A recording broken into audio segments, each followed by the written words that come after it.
নিৰ্মাণকাৰী সংস্থাক পাকিস্তানী সন্ত্ৰাসবাদী সংগঠন লস্কৰ-ই-তৈবাৰ নামত ধন দাবী কৰি গ্ৰেপ্তাৰ হ'ল 4জনকৈ যুৱক আৰু ভুৱা পৰিচয়েৰে ধন দাবী কৰা 4 যুৱকক মেঘালয় আৰু কাৰাইনৰ পৰা গ্ৰেপ্তাৰ কৰিছে।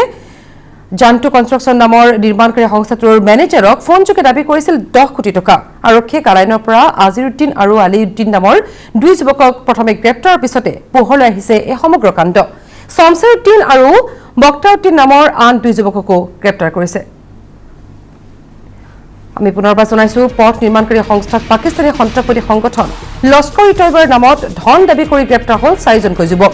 ভুৱা পৰিচয়েৰে ধন দাবী কৰা 4 যুৱকক মেঘালয় আৰু কাৰাইনৰ পৰা গ্ৰেপ্তাৰ। জান্টু কনষ্ট্ৰাকশ্যন নামৰ নিৰ্মাণকাৰী সংস্থাটোৰ মেনেজাৰক ফোনযোগে দাবী কৰিছিল 10 কোটি টকা। আৰক্ষীয়ে কাৰাইনৰ পৰা আজিৰুদ্দিন আৰু আলিকুদ্দিন নামৰ 2 যুৱকক প্ৰথমে গ্ৰেপ্তাৰৰ পিছতে পোহৰলৈ আহিছে এই সমগ্ৰ কাণ্ড। শমছেৰুদ্দিন আৰু বক্তাউদ্দিন নামৰ আন 2 যুৱককো গ্ৰেপ্তাৰ কৰিছে আৰক্ষীয়ে।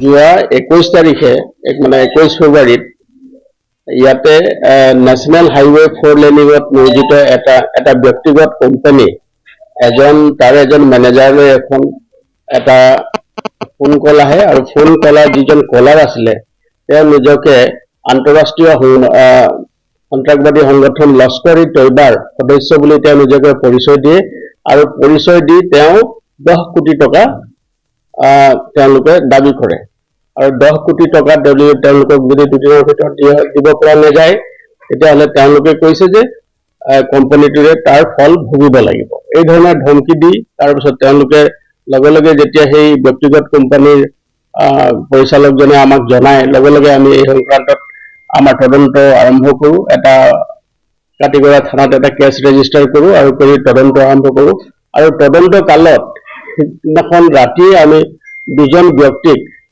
আমি এৰেষ্ট কৰোঁ।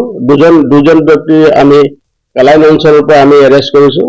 তাৰে এজনৰ নাম হ'ল মহম্মদ আলিকুদ্দিন 25 বছৰ আৰু দ্বিতীয়জনৰ নাম হ'ল আজিৰুদ্দিন এলিয়াছ আমিৰুদ্দিন son of আব্দুল গফৰ। 2জনৰ ঘৰ গুমৰাহৰ মাকেনপুৰ খেলমা পাৰ্ট 1 অঞ্চলত।